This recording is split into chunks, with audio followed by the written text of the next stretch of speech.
Paz do Senhor para os irmãos. Pode se assentar. Desde já quero agradecer ao pastor Marcos pela oportunidade que nos concede de estar aqui e de estar dividindo o seu púlpito com a gente. Amém?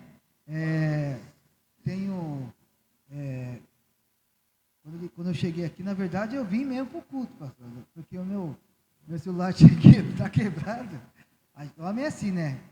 Só vai arrumar o celular quando tiver com o tic-tac. Agora tem que arrumar. Agora tem que arrumar. E quando ele falou, aí eu falei, nem estava com... Mas Deus tinha, segunda-feira, me dado uma palavra para mim estar até refletindo e pensando, e não sabia que era para hoje. Mas vamos abrir o texto do qual eu preguei a semana passada. Vou dar uma continuidade. Qual que foi? Semana passada. Tá vendo? A irmã Angélica sabe porque eu também anoto, viu, irmã Angélica? Eu também anoto as mensagens, viu? Pergunta para minha filha. Se perguntar o que o pastor pregou no domingo passado, aí está lá.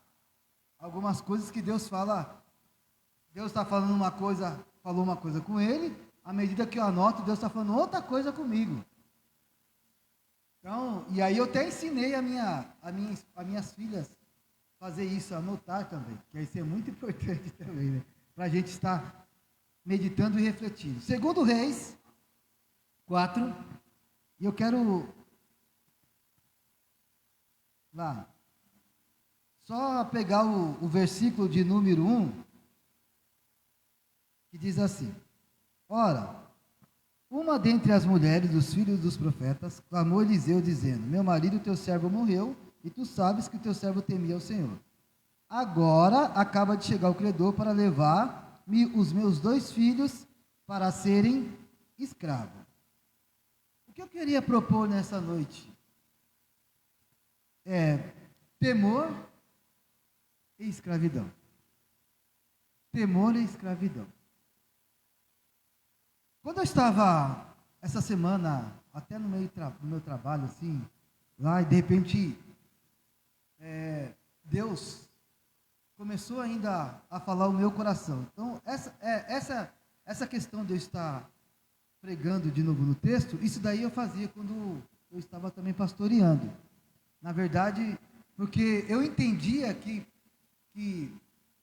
à medida que a gente vai pregando, irmão, é tão interessante, que a mensagem para o culto, mas o pastor sabe, a mensagem continua fluindo e falando ao nosso coração. Deus vai falando muitas mais outras coisas, e muitas outras ideias. E aí, eu queria propor isso daqui, porque aí Deus tratava dentro de uma questão. Deus falou assim, precisa-se trabalhar a ideia um pouco de temor, mas não aquele temor que traz espanto, traz medo, não é nada disso. Embora eu acho que nos dias atuais, nós, devido a muitas interpretações sobre a ideia de temor, e parece que a gente tratamos Deus não como Senhor, mas como outra coisa, como um amigo.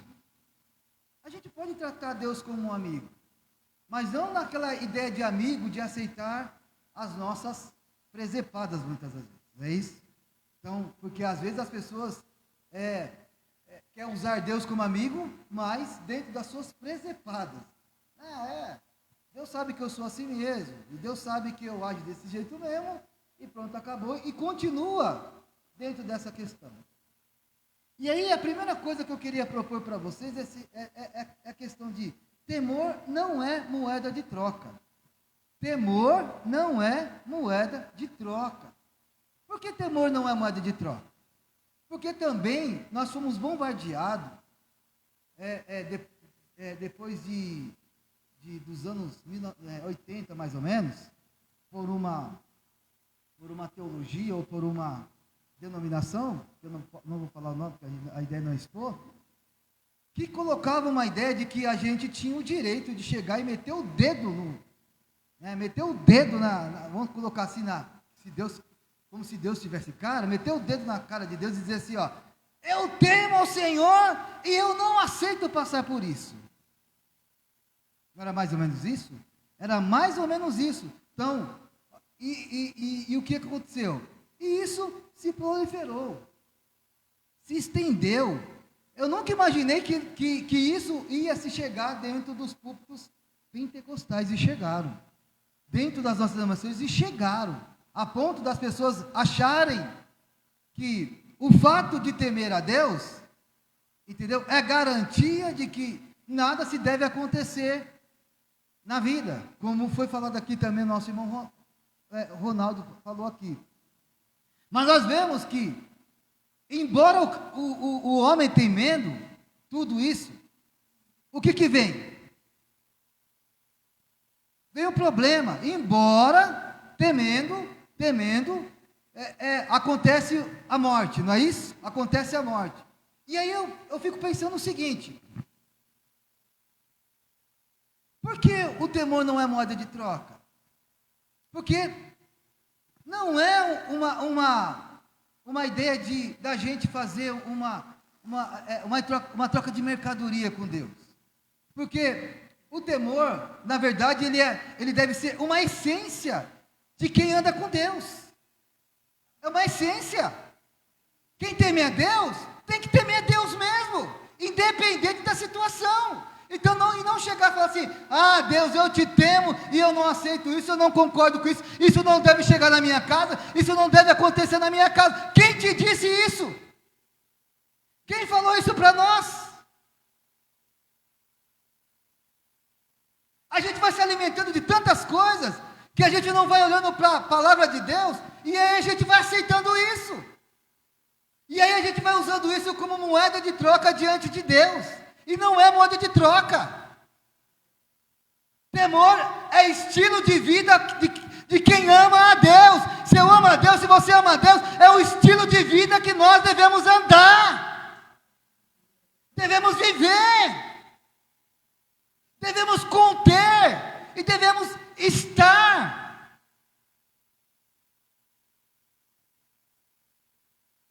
Esse é o perigo que nós precisamos tomar bastante cuidado. Porque a gente chega com aquela pompa toda diante de Deus e diz assim, Deus, eu sou um servo fiel diante do Senhor. Eu temo ao Senhor. E por que isso está acontecendo comigo? Não, isso não deve estar acontecendo comigo. Nem na minha casa, não com ninguém. É isso que nós, muitas das vezes, chegamos diante de Deus e tratamos Deus de qualquer forma. Então, a primeira coisa que nós precisamos entender aqui, que o texto mostra, que embora a mulher fale que o marido dela temia, mas, irmão, isso não é moeda de troca. Isso não é moeda de troca. E aí eu quero que você saia nessa noite entendendo de que eu preciso e você precisa ter como essência temor de Deus, independente aonde você esteja, com quem você esteja, o que você esteja fazendo, você precisa se policiar e ter temor de Deus. Eu preciso policiar e ter temor de Deus.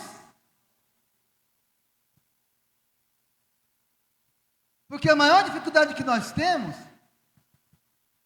é de se policiar e de ser quem nós somos quando ninguém nos está nos vendo. Quando ninguém nos está nos vendo. Então, o maior problema que nós temos hoje, nós temos um problema hoje. Então, o problema não é o pastor. Uma certa história de uma jovem que meteu o pé na jaca, e uma das coisas que ela disse o seguinte,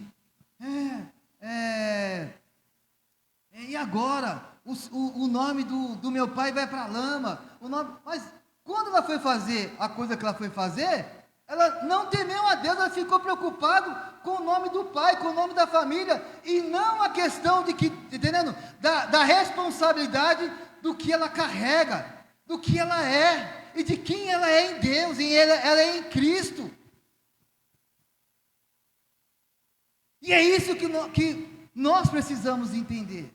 Quem você é, meu irmão? Quem eu sou em Cristo? Então, o meu maior problema aqui não é o que o pastor, de repente, chega no meu bairro, vão dizer ou que vão falar. Irmão, é como eu ando. É como eu sou. Então, é como eu sou diante de Deus. E se eu sou diante de Deus, em qualquer lugar, em qualquer espaço, ou com qualquer um que esteja a boca depravada, que tenha um estilo de vida contrário a mim, não vai me afetar, por quê? Porque o temor é um estilo de vida e não é uma moeda de troca. Mas aí nós temos a segunda coisa aqui no texto. O temor também não é uma blindagem total. Temor não é blindagem. A minha casa está blindada, meu casamento está blindado, o meu filho está blindado. Ô, irmão, é que a gente vamos ouvindo essas falácias, isso, e é até perigoso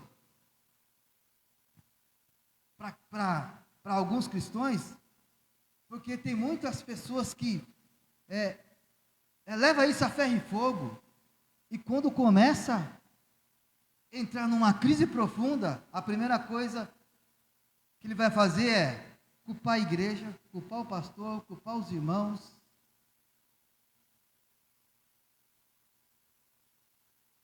Sendo que o problema dele é o conceito que ele tem. É o conceito que ele carrega. É o conceito que ele carrega. E o texto mostra que temor não é blindagem. E é isso. Aí eu vou dizer uma coisa para você, meu irmão. Você está disposto? Eu estou disposto a topar tudo por Jesus?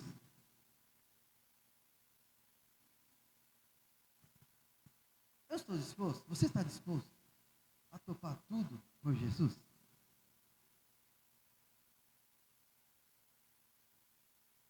Se de repente hoje, agora, as coisas virassem de perna pro ar na minha casa, na sua casa. Não estou falando, não estou profetizando nada disso, eu estou refletindo com você. Qual que seria a sua reação? Como você chegaria diante de Deus para se prostrar? Como que seria? De que forma seria?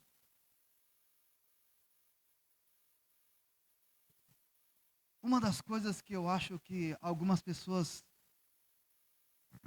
às vezes, não aprenderam com Deus é que Deus já sabe tudo de nós. Deus já sabe tudo de nós. Deus já sabe tudo de mim. Mas uma das coisas que nós precisamos chegar diante de Deus e falar assim, Deus, olha como que está a situação da minha casa. Se eu não é obrigado, Deus, a fazer nada, nem mudar. Se eu não é obrigado, mas como eu sei que o Senhor é Deus, eu chego humildemente, como servo de Deus e no temor, Senhor, me dê graça, ou derrame graça, para que isso se mude. Não a gente dando ordem. Não a gente dando ordem. Porque quando a gente damos ordem, a gente invertemos os valores de quem é quem. Quem é quem? E nós temos invertido essa lógica. Nós temos invertido isso. E eu quero propor para você nessa noite, para que você e eu aprendemos a chegar diante de Deus dentro de uma postura mais humilde. Dentro de uma postura do qual a gente chega diante de Deus e fala assim, talvez isso foi culpa minha, Deus. Talvez eu ocasionei isso. Porque uma das coisas que faz com que Deus olhe para Davi é que Davi falou assim: Deus, eu ocasionei isso. Isso foi por causa de mim.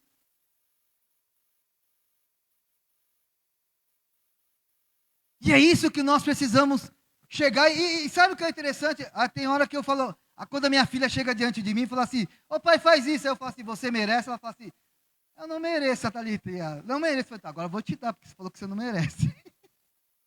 E é assim que Deus faz com a gente, meu irmão. É assim que Deus faz a gente. Fala, eu não mereço, Deus. Aí Deus fala assim: é assim que eu vou te dar, Júlio, porque você não merece. Aí eu vejo gente dizendo assim: aconteceu isso porque eu mereço. Você não merece nada. Eu não mereço nada, meu irmão. E é a lógica que eu me relaciono com as minhas filhas. Eu quero isso. Você quer isso? Mas você merece isso? Não mereço, pai. Então, beleza. Então eu vou te dar, porque você não merece. E é desse jeito que Deus muitas das vezes quer que nós chegamos diante dele. Eu não mereço, Deus. Eu não mereço. E aí Deus vai lá e derrama o seu presente, sua graça, sua vida, sua saúde e sua manifestação. E eu quero dizer para você nesta noite, se você é daqueles que não merece, é com você que Deus realmente quer derramar graça, quer derramar poder, quer derramar coisas novas. É com essas pessoas mesmo que chega diante de Deus, eu não mereço, e Deus fala assim: mas eu sei que você não merece, é isso que eu vou te dar. Eu vou te dar porque você não merece, eu vou te dar porque é o presente que eu vou te dar. É isso. A gente precisamos entender isso, irmão. A terceira coisa, então, o temor não é um termômetro que mede o resultado das pessoas e famílias. Porque a gente às vezes, temos aquela questão de dizer assim: aconteceu isso porque não tinha temor. Ou não aconteceu isso porque tinha temor. Mas eu acredito mais numa ideia de propósito, irmãos. Eu acredito mais numa ideia de propósitos. Porque a questão do temor e do não temor, nós temos tanta gente picareta que não teme a Deus e muitas das vezes tem proteção que muitas das vezes a gente não temos. Chegam os livramentos que às vezes não chegam para nós. Que estamos, muitas das vezes, diante de Deus. E não tem hora que a gente fala assim: mas por que chegou na minha casa e não... Então, o temor não é termômetro. De dizer, aconteceu isso porque temeu, porque não temeu a Deus, porque não temia a Deus.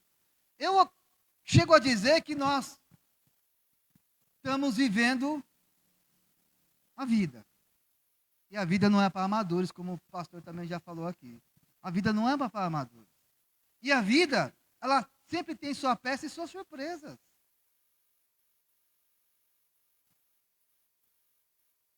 Não é isso? Não é um acaso. A vida, nós estamos vivendo a vida no dia a dia. A vida no dia a dia, nada me impede que eu pegue o meu carro ali e de repente me envolva num acidente. Porque eu estou vivendo a vida. Aí o que aconteceu? Porque não tinha temor, ou porque não tinha responsabilidade, ou porque não dá, irmão. Não dá para a gente julgar os outros. Não dá para a gente apontar o dedo. Porque quando a gente aponta o dedo, de repente acontece com a gente fica com aquela cara, sabe, assim, meia com vergonha, né? Com vergonha. Porque está acontecendo com a gente, está acontecendo na minha família, na minha casa. Como que eu vou olhar para os irmãos? Como que eu vou olhar para as pessoas? E não dá, irmão, não dá. E não podemos. E é isso que porque eu vim do evangelho lá de trás, que mais ou menos era isso. Acontecia a benção, é porque o cara tinha um coração bom, porque temia a Deus. Aí você ia ver a vida do rapaz, Eu falo, meu Deus, eu não acredito. Outra pessoa não acreditava.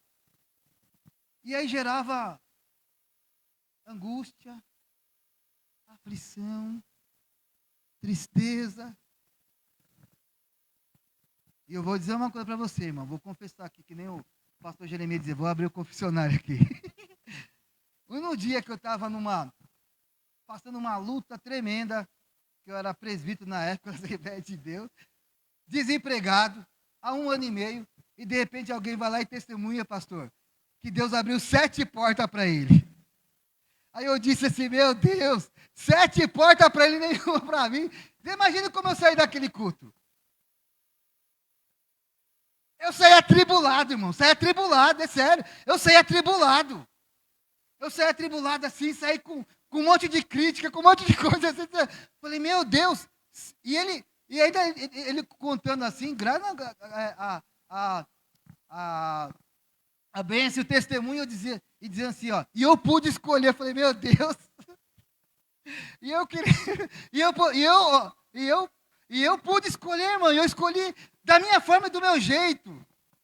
Aí você imagina o seguinte. Aí ele termina dizendo assim, porque Deus dá coisa para quem teme a Ele. Aí eu disse assim, pronto, agora me derrubou. Agora me derrubou, meu. Agora me derrubou. Então você imagine, também, quando a gente vai contar alguma coisa, a gente precisamos tomar cuidado, porque nós estamos lidando com vários fatores e com várias pessoas. E aí a gente, por não tomar cuidado, aí a gente se colocamos como a pessoa que teme a Deus, e por isso que Deus faz, e de repente a outra lá, não está acontecendo porque você não teme a Deus. Está acontecendo isso porque está assim, porque... Olha, a coisa é séria. Nós precisamos tomar cuidado. Nós precisamos pensar. Então, aquele dia, eu saí numa crise no culto. Saí numa crise.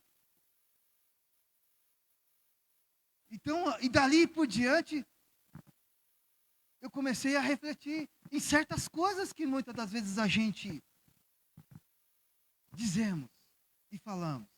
Ele poderia contar o testemunho de qualquer forma, mas não se qualificando como fosse o único que temia a Deus, e por isso que, por causa do temor dele, aquilo ali aconteceu. Não, irmão. Nada acontece por nós, acontece pela graça de Deus.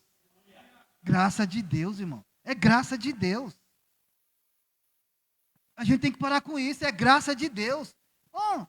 Conquistou um caso, irmão, é graça de Deus, eu não mereço isso, é graça de Deus.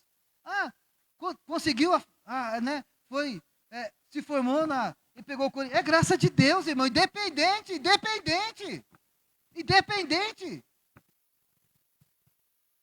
E é isso que nós precisamos carregar no coração, carregar no nosso dia a dia. Porque isso vai fortalecendo a comunhão dos irmãos também, o relacionamento. Então, temor não é termômetro que mede resultado de pessoas. Não é isso. E a quarta coisa, sucesso e conquista não é por falta ou por quem se teme, ou por quem ou que se tem temor. Então, fracassos e conquista não é por causa, não é nada disso. Talvez, eu sei que tem muitos que Deus de repentemente, quem é de famílias de berços evangélicos aqui, de repentemente Deus fez uma promessa para sua mãe, para o seu pai, dizendo assim, ó, eu vou abençoar o seu filho lá no futuro. E tem muitos filhos de crente hoje que estão recebendo promessa daquilo que Deus falou com o pai e com a mãe. Falou com a avó. E tudo que está acontecendo hoje é fruto daquilo que a avó, o vô, entendeu? Do que Deus prometeu. E a gente esquecemos disso. Então, nós precisamos também estar atento a isso. Então, meu irmão, ou minha irmã, quero dizer para você, sucesso e fracasso não quer dizer que você teme ou não teme a Deus. Nada disso. Nada disso. Só quer dizer que você está no tempo do seu sucesso e outro está no tempo do seu fracasso. Porque a Bíblia não fala que tudo ao seu tempo? Tudo ao seu tempo, irmão. Tudo ao seu tempo. E se a gente pensar nessa questão, tudo ao seu... Aí você vai pensar o seguinte: é meu tempo de chorar, é meu tempo, é meu tempo de perder. E ninguém quer perder, não é isso? Ninguém quer perder. Ninguém quer perder. Mas a palavra de Deus nos ensina isso, que é tempo de perder. É tempo de perder, irmão. Enquanto outros estão conquistando.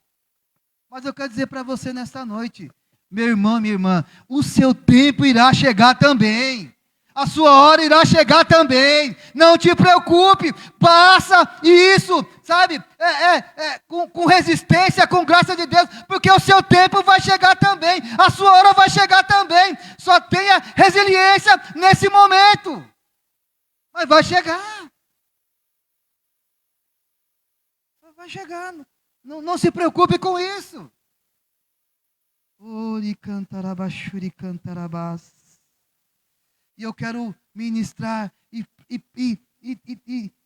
falar aqui aos corações nessa noite que estão em conflito, aos corações que vieram aqui, muitas das vezes com problema. Eu quero dizer, não te preocupe, meu irmão e minha irmã, a tua hora irá chegar, o teu tempo irá chegar. Há um tempo, há um propósito de Deus para cada um de nós. Não te preocupe, minha irmã, não te preocupe, meu irmão. Chegará o tempo de Deus realizar tudo aquilo que Ele disse, tudo aquilo que Ele declarou, tudo aquilo que Ele profetizou na tua vida. Chegará o tempo. Não se preocupe. A quinta coisa, não se culpe por andar no temor e as pessoas que estão à sua volta não andar no temor. Por quê? Porque muitas das vezes, você é pai, você anda no temor, e às vezes seu filho não anda, o seu marido não anda. E aí, às vezes, vem aquela culpa no coração. Vem aquilo no coração. Mas, irmão, a gente não temos condições de estar entrando nas cabeças das pessoas, mudando a mente das pessoas, mudando a mente dos filhos, mudando a mente do marido ou da esposa. Então a culpa muitas das vezes não será sua. E uma das coisas que você terá que ter capacidade, paciência e esperança é de que muitas das vezes a luta da conversão na sua casa vai ser um pouco demorada. Vai ser um pouco demorada, irmão. A ação de Deus pode ser um pouco demorada. De alguém chegou primeiro, mas a sua não chegou ainda. Mas não se preocupe, pode ser demorada, mas não quer dizer que Deus não vai agir. Não quer dizer que não vai acontecer. E aí nós vemos aqui que muitas pessoas, muitas das vezes, às vezes quer se justificar para os outros. Dizer assim, eu oro muito. Eu vou em campanha, eu jejuo. Querendo se justificar para o irmão, para a irmã, irmão. Não se justifica para ninguém. Deus te conhece, Deus conhece quem somos nós. Não se justifica para ninguém. Você não precisa explicar para ninguém porque a sua casa está desse jeito. Eu não preciso explicar para ninguém, meu irmão. Quem sabe da minha casa e quem sabe da sua casa é Deus. E Deus sabe por que está daquele jeito. Mas chegará também um momento que não vai estar daquele jeito. Deus vai organizar a tua casa. Deus vai entrar na tua casa, meu irmão. Deus vai entrar na tua família. Deus vai entrar no teu lar. Deus vai entrar na vida dos teus parentes. Chegará esse tempo. Mas Mas não se preocupe em querer justificar. Porque nós temos isso. Ai, porque uma das coisas que eu tirei a carga das minhas filhas, quando eu estava pastoreando, eu disse assim, ó, filhas, deixa eu falar uma coisa para vocês. Eu não sou seu pastor, eu sou seu pai. Então, se as pessoas chegarem e forem reclamar, dizer assim, você é filho do pastor. Não, não, não. Ele não é pastor, ele é meu pai. Ele é meu pai primeiro, ele é meu pai. Porque as pessoas esquecem, entendeu? Que o pastor é pai, que o pastor é marido. E eu sei o que o senhor sofre. Porque parece, irmão, deixa eu falar uma coisa para você. Parece um espírito. Eu vou dizer uma coisa, é um espírito que parece que persegue família pastoral. Eu sei que tem família que são meia problemática pastoral. Mas, irmão, parece que já existe um espírito. A pessoa parece que não gosta, do nada já não gosta da família do pastor. Eu sei, eu passei isso na pele, irmão. Eu sei o que é isso. Eu sei o que é isso. E aí, qualquer coisinha, eu não estou defendendo, não é querendo, jogando confete, nada. Eu estou falando porque eu vivi isso na pele. Mesmo sendo bonzinho, a minha esposa e minha filha sabendo sendo bonzinho. Para você ter uma ideia, uma vez eu me passei como mentiroso, porque o que aconteceu? Aconteceu o seguinte, existia 2 tesoureiras na igreja. E aí, a primeira tesoureira, ela tinha contato direto com a liderança que tinha me postado no Mato Grosso. Aí tinha uma segunda que era, segunda tesoureira e era negra. Aí, e a outra era branca. E aí, de repente, ela foi viajar. E aí deixaram com a minha esposa. Eu falei assim, não. Eu tinha até falado para o pastor que a gente não ia ficar com nada com dinheiro lá. Os irmãos iam ficar. Aí, de repente, essa irmã foi e falou, fica aí com a sua esposa e tudo. Aí, assim, passou em branco na minha cabeça, passou em branco. Aí, de repente, a segunda achou que eu estava desconfiada dela. E, eu sei que aconteceu um monte de coisa. Aí, quem, na verdade, causou o problema, ficou ileso. E aí, numa reunião lá, eu que tive que passar como mentiroso. Falei, tá bom, já que vocês acham que eu fiz aí, tá bom, eu fui mentiroso, então me perdoe aí, irmãos. Eu tive que passar como mentiroso. E passei. Mas sabe o que aconteceu com a irmã? Que muitas das vezes não quis assumir que estava errado, hein? Se desviou, irmão. Eu me rebaixei. Eu aceitei, entendeu? Até ser chamado de mentiroso. Aí você pergunta, depois de 2 cultos, cadê a irmã? Cadê ela? Por que, irmãos? É isso que nós precisamos entender. Não é o que as pessoas dizem da gente. Não é o que as pessoas falam da gente. Então, o fato de você reconhecer que muitas vezes, sou isso mesmo, beleza, desculpa aí, me perdoe. Sou desse jeito mesmo, me perdoe. Mas, irmão, a pessoa que muitas das vezes acusa, é a pessoa que muitas das vezes vai tombar. Por que vai tombar? Porque não tem uma vida firme, porque não tem uma vida, porque não sabe assumir as coisas que fazem.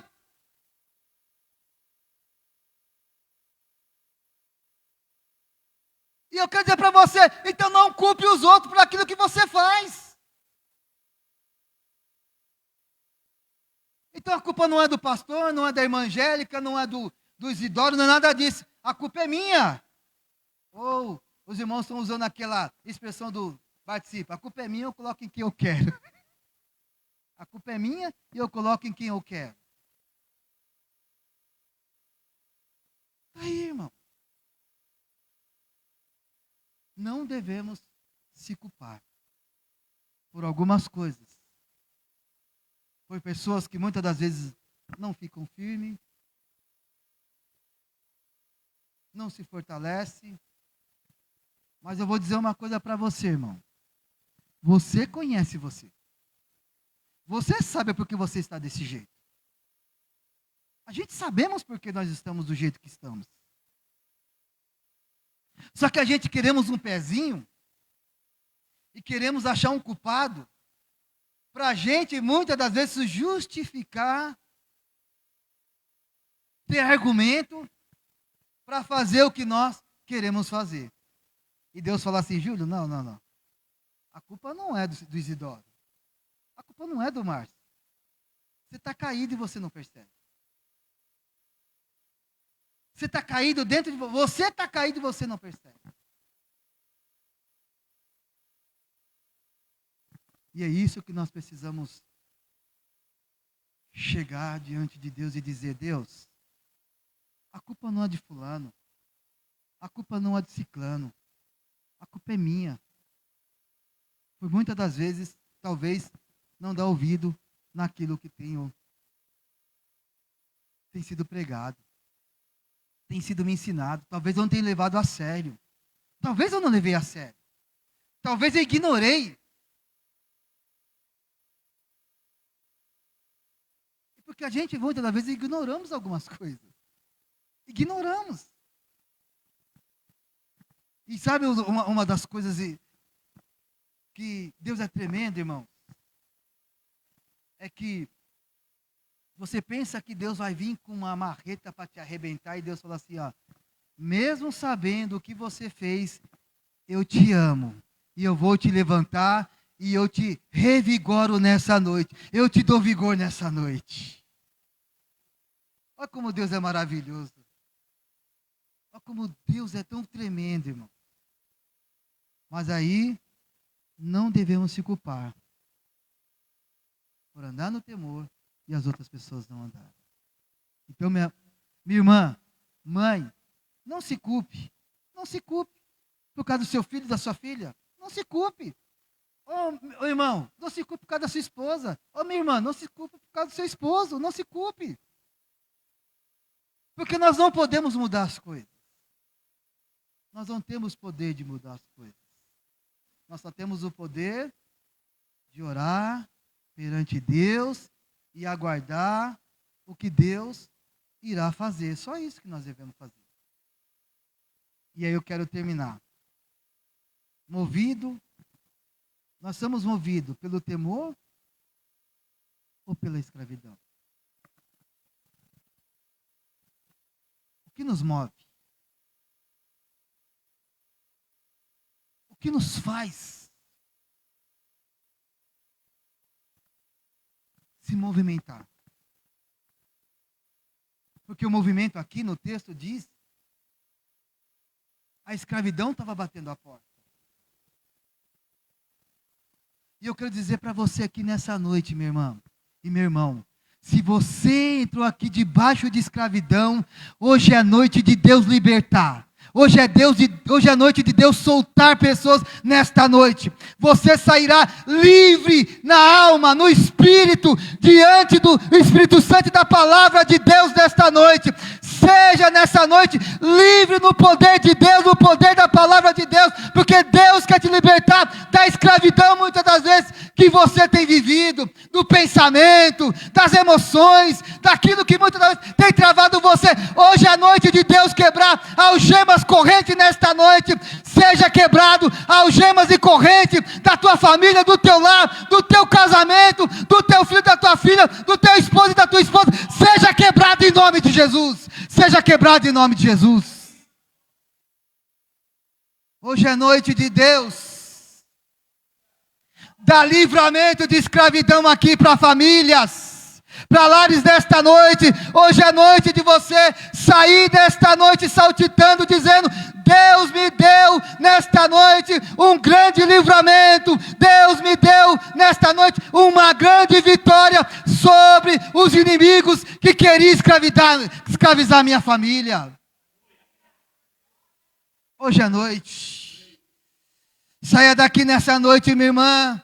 Saia daqui nessa noite, meu irmão, que hoje Deus quer tratar sobre a escravidão que muitas das vezes está batendo a sua porta, está batendo diante da sua família, está batendo diante do seu lar.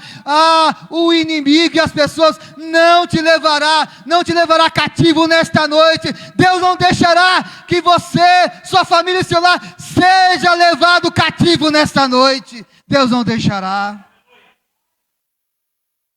Receba nessa noite. Oricantarabachuricandarabás. Uricantarabachuricandarás. Receba nessa noite, minha irmã e meu irmão. Receba nessa noite. Prisões abertas nessa noite em nome de Jesus. Prisões são abertas nessa noite em nome de Jesus. Tu sai nessa noite, livre, leve, solto, em nome de Jesus nesta noite. Se coloque de pé nessa noite. Uricantarabachuricandarabás. Uricantarabachuricandarabás. Feche os olhos nessa noite, depois estarei passando para o pastor. Ore comigo nessa noite, Senhor Deus. Nessa noite, quero que a sua palavra nessa noite trate com meu coração e trate com o coração de cada um que estava aqui presente na live. Que o Senhor nessa noite, Pai, trabalhe em nossa alma, trabalhe em nosso interior, e que nessa noite, Pai amado, Pai querido, saímos daqui, Senhor, Pai amado, Pai querido, Deus, agradecidos, e entendendo, Deus, que nós não merecemos nada, e que a sua graça nos protege, e que a sua graça, ó Deus, ó Pai amado, tem nos feito coisas boas nessa noite. Que o Senhor nessa noite esteja trabalhando em cada vida, em nome de Jesus, pastor.